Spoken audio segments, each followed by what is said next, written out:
Welcome to Suman TV. నేను మీ Naveen.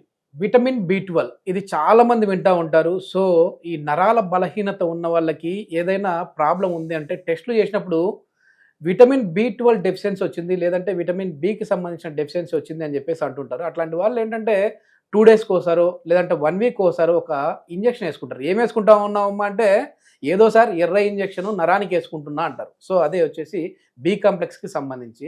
So ఈ problem అసలు ఎందుకు వస్తుంది, దీనికి సంబంధించి హోమియోపతిలో ఎట్లాంటి మెడిసిన్స్ ఉన్నాయి అనేది అయితే డాక్టర్ చేతన్ రాజు గారిని అడిగి తెలుసుకుందాం. మన వీడియో చూసి ఈ ప్రాబ్లంతో హాస్పిటల్ని విజిట్ అయిన వరకు అయితే మాత్రం ఉచిత కన్సల్టేషన్ అయితే సార్ ఇస్తున్నారు. సో మరి ఇంకెందుకు ఆలస్యం, సార్తో మాట్లాడదాం. హాయ్ సార్, నమస్తే అండి. నమస్తే అండి. సార్ ఈ బి 12 డెఫిషియన్సీ ఉన్న వాళ్ళకి హోమియోపతిలో ఎట్లాంటి ట్రీట్మెంట్ చేస్తారండి మీరు? మీరు ఒకటి గమనించండి, ఎవరికి బి 12 డెఫిషియన్సీ ఉన్నా వాళ్ళు సప్లిమెంటేషన్ తీసుకుంటారా లేదా? కొందరు టాబ్లెట్లు మింగుతారు, కొందరు గమ్మీలు మింగుతారు, కొందరు ఏమో షేకులు తీసుకొని తాగుతారు, కొందరు ఏం చేస్తారు డైరెక్ట్ అవి కూడా ఎక్కించుకుంటారు వాళ్ళు. వారానికి ఒకసారి అట్లా. అది తీసుకున్నాక నెక్స్ట్ డే బి 12 చెక్ చేస్తే 1000 కూడా ఉంటుంది, 2000 కూడా ఉంటుంది. మళ్ళీ తర్వాత చెక్ చేస్తే 100 కింద ఉంటే 100 కింద వచ్చేస్తుంది. ఇంకోటి చెప్పాలంటే ఈ బి 12 డెఫిషియన్సీ ఉండడం వల్ల ఒక పేషెంట్ మన దగ్గర వస్తే ఏం కంప్లైంట్ చేసిండ్రు తెలుసా మీకు? సార్ నాకు బి 12 డెఫిషియన్సీ ఉంది, నాకు ఈ మెడ నరాలు 4ంటికి పట్టేస్తున్నాయి, మార్నింగ్ ఈవినింగ్ ఓకే 4ంటికి పట్టేసి ఇది మొత్తం లాగుతుంది, దాంతో పాటు ఈ చేతుల్లో తిమ్మిర్లు అవుతున్నాయి నాకు. ఓకే ఇప్పుడు ఆయన ఇట్లా చేసి చూపించింది మనకు, మనం ఇట్లా చేసుకుంటున్నాం కదా, ఆయన చేస్తే ఓకే ఇట్లా మొత్తం బంద్ కూడా అయితలేదు, ఇక్కడ తిరిగి అది ఇట్లనే వచ్చి ఆగిపోతుంది ఆయనకు. స్పర్శ ఉంటలేదు నాకు, స్పర్శ లేదు కానీ మండుతుంది. స్పర్శ లేకపోతే మండొద్దు కదా, అవును, అయినా మండుతుంది.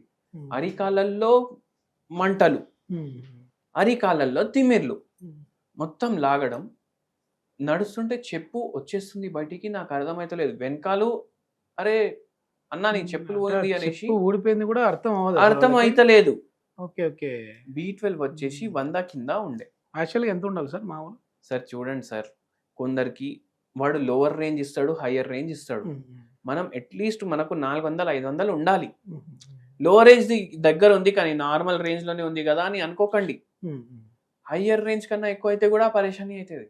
ఓకే మీరు అట్లీస్ట్ 300-400 మెయింటైన్ చేయండి మినిమం. 600-700 అయితే చాలా మంచిది, కానీ జనరల్లీ లోవర్ సైడ్ 200 పైన ఉంటే కూడా నార్మల్ అనేసి అనుకుంటారు చాలా మంది. 220 అట్లా ఉంటే కూడా ఏమవుతుంది, సిమ్టమ్లు వస్తాయి. అయితే ఈ పేషెంట్కి నరాల బలహీనత ఉంది.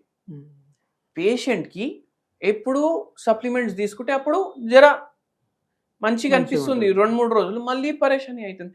అయితే ఏమవుతుంది అంటే బి 12 ఎప్పుడైతే డెఫిషియన్సీ అవుతుంది కదా అప్పుడు అనీమియా వస్తుంది, రక్తహీనత, అనీమియా వస్తుంది, ఊపిరి పీల్చుకోవడానికి కష్టంగా ఉంటుంది. ఒక పేషెంట్కి గుండె దడ అవుతుంది, దడ కొట్టుకుంటుంది. దాంతోపాటు భయం భయం భయం భయం అయిపోతుంది, ఏమవుతుంది చచ్చిపోతానా, ఏమవుతుంది, సడన్గా నిద్రలో కూడా గుండె దడ అనిపిస్తుంది. ఓకే జనరలైజ్ యాంగ్జైటీ డిసార్డర్ అనేసి కొందరు అన్నారు, యాంగ్జైటీ న్యూరోసిస్ అనేసి కొందరు అన్నారు. మళ్ళీ దాంతోపాటు మెడ నరాలు, చేతుల్లో నరాలు లాగుతున్నాయి, అరికాల్లో తిమ్మిళ్ళు, మంటలు వస్తున్నాయి. ఇవి ఎప్పుడు స్టార్ట్ అవుతున్నాయి? అప్పుడే గుండె దడ స్టార్ట్ అవుతుంది పేషెంట్కి. ఇట్లా రోజుకి 3-4 సార్లు అవుతుంది. ఈ పేషెంట్ కూడా వచ్చిండ్రు మన దగ్గరికి. ఈ పేషెంట్కి కూడా బి 12 ఏమో చాలా తక్కువ ఉండే. ఓకే అయితే బి 12 తోటి ఇటువంటి సమస్యలు కూడా అవుతాయని చెప్తున్నా నేను మీకు. గుండె దడ అనిపించడం, చెమటలు రావడం, భయం అవ్వడం, ఇవి కూడా అవుతాయి. మతి మార్పుకి బి 12 కి సంబంధం ఉందంటారా? జనరల్ గా ఎవరికన్నా అడిగితే ఏం సంబంధం ఉంటుంది అనేసి సంబంధించింది కాబట్టి మేబీ ఉండొచ్చు సార్. మీరు ఇది కరెక్ట్ చెప్పిండ్రు, ఎందుకంటే నాకు తెలిసి మీకు కూడా సైన్స్ బ్యాక్గ్రౌండ్ ఉంటది. నాది బైపీసీ సార్, బయోటెక్నాలజీ, బయోకెమిస్ట్రీ. అందుకే మీరు చెప్పిండ్రు. ఏంది అంటే బి 12 కి మతి మార్పుకి కూడా సంబంధం ఉంటుంది. మతి మార్పు అయిపోతుంది. చిన్న చిన్న పిల్లలు ఎగ్జామ్ లో చక్కగా మార్క్స్ వస్తలేవు అనేసి కొందరు పేరెంట్స్ అరే కాన్సన్ట్రేషన్ కి ఏమన్నా మందులు ఇవ్వండి అనేసి అంటారు. వాళ్ళకు కూడా బి 12 తక్కువ ఉంటుంది. అయితే ఇళ్ళకు కూడా తగ్గింది మంచిగా మన దగ్గర మందులు వాడినాక.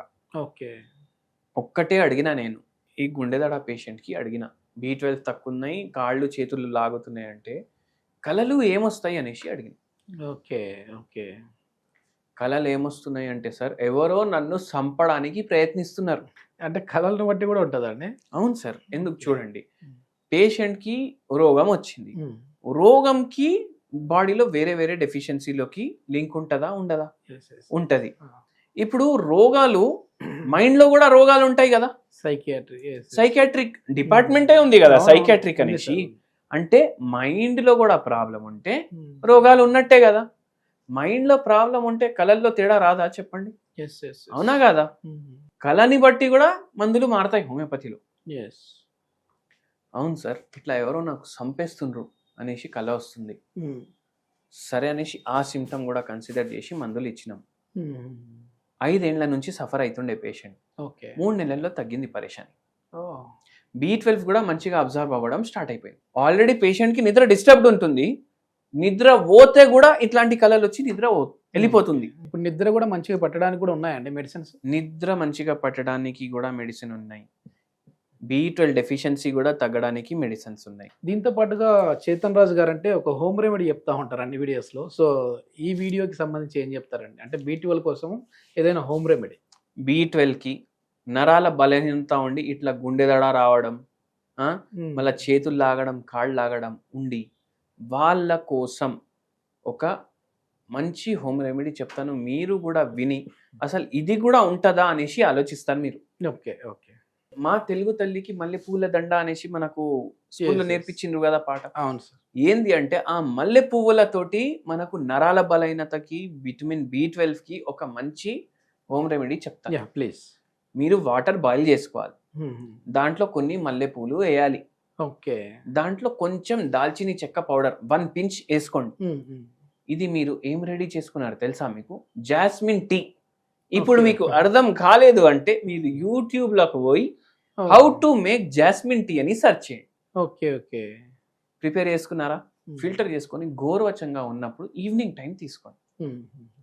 దీంట్లో యాంటీ ఆక్సిడెంట్లు ఉంటాయి, మనకు హెల్ప్ చేస్తుంది. ఇది తాగేసి మొత్తం తగ్గిపోవడం అట్లా చెప్పట్లేదు, హెల్ప్ అవుతుంది మీకు, హెల్త్ కి మంచిది. యాంటీ ఆక్సిడెంట్లు ఉంటారు, మళ్ళీ దాని తర్వాత జర యాంటీ ఇన్ఫ్లమేటరీ ప్రాపర్టీస్ కూడా ఉంటాయి, అండ్ మీకు రిలాక్సివ్ అది కూడా ఇస్తుంది. ఇది రిలాక్సేషన్ కూడా ఇస్తుంది. ఎందుకంటే నరాల బలహీనత వల్ల గుండెదడ రావడం, ఆందోళన రావడం, చెమటలు రావడం, ఏమవుతుందో అనేసి భయం అవ్వడం, ఇవన్నిటికీ కూడా మనకు హెల్ప్ చేస్తుంది.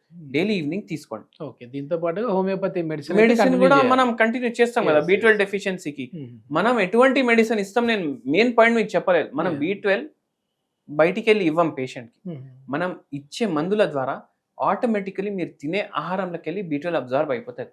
Okay okay. కొద్దిమంది B12 అంటే B కాంప్లెక్స్ తింటున్నా కూడా అవి అబ్జర్వ్ చేసుకోలేకపోవచ్చు, అందుకే కదా వీళ్ళు మళ్ళీ ఐవీలు తీసుకుంటున్నారు. అవునవును. ఇది మొత్తం మీద ఏంటంటే ఈ B కాంప్లెక్స్ ముఖ్యంగా B12 లోపం ఉన్న వాళ్ళకైతే హోమియోపతిలో ది బెస్ట్ మెడిసిన్స్ ఉన్నాయని చెప్పేసి celebrity homeopathy expert doctor Chetan Raju గారు చెప్తున్నారు. సో దీని గురించి ఇంకా ఫర్దర్ ఇన్ఫర్మేషన్ కావాలంటే సార్ కాంటాక్ట్ నెంబర్ ప్రొవైడ్ చేస్తా ఉన్నాం, మీరు సార్తో మాట్లాడచ్చు. థ్యాంక్ యూ అండి.